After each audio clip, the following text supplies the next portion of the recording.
Hello there gorgeous gamers, and welcome back to Pure Play TV for another video review. This time we're zipping around with Liftoff Drone Racing, out now for PS4, Xbox One and PC. The version we're testing in this video is the PS4 version of the game running on PS4 Pro.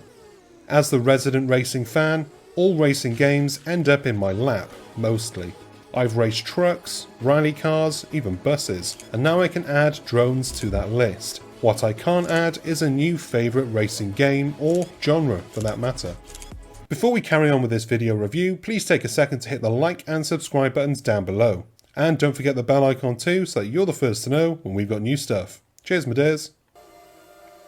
Liftoff Drone Racing is not a game for the everyday racer. It's difficult to the point of ridiculous, and if you're coming off the back of traditional racers, you're going to have to work hard to adjust to Liftoff Drone Racing's way of doing things. It's not that it's a terrible game, mind you, it's just really different, and it threw me far outside of my comfort zone.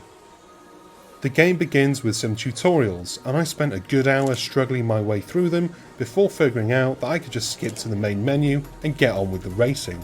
The tutorials are useful, but when the game suddenly wanted to teach me how to fly a drone like a professional would, complete with simulated controls, I got frustrated really bloody easily.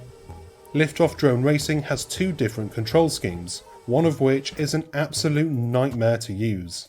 The first is the more traditional racing style, where you only have to worry about turning and accelerating as well as the altitude of your drone.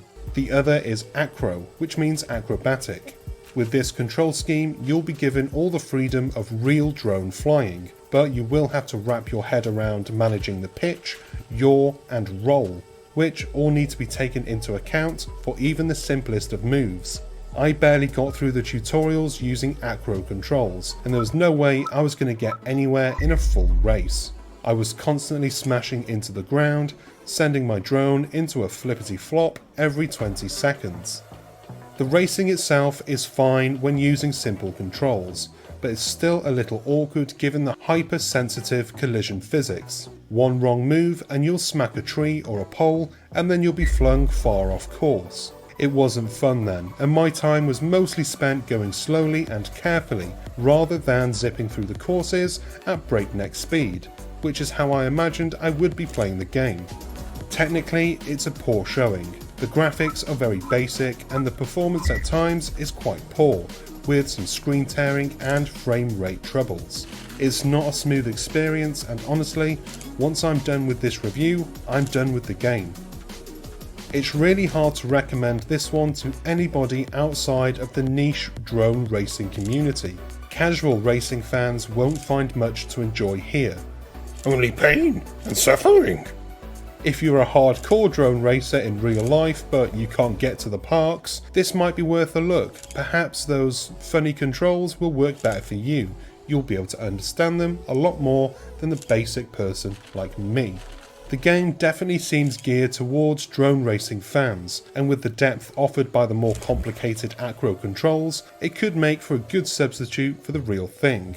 There's also a career mode which I didn't get very far into, a multiplayer suite that I couldn't try, and some cosmetics that seemed pointless for somebody like me, but would be, perfect for a drone enthusiast to switch out the little parts. It's just not for me, unfortunately. Back to Dirt 5 I go then. And that's the end of this review. I do hope you enjoyed it and found it useful in some way. Unfortunately, this was not a great racer. If you are a massive drone racing fan though, I think maybe there's something there for you. You just have to be really careful when you're driving around. Well, not driving, flying. Because if you do hit something, it often spells disaster and the race can just restart. Pain in the bum.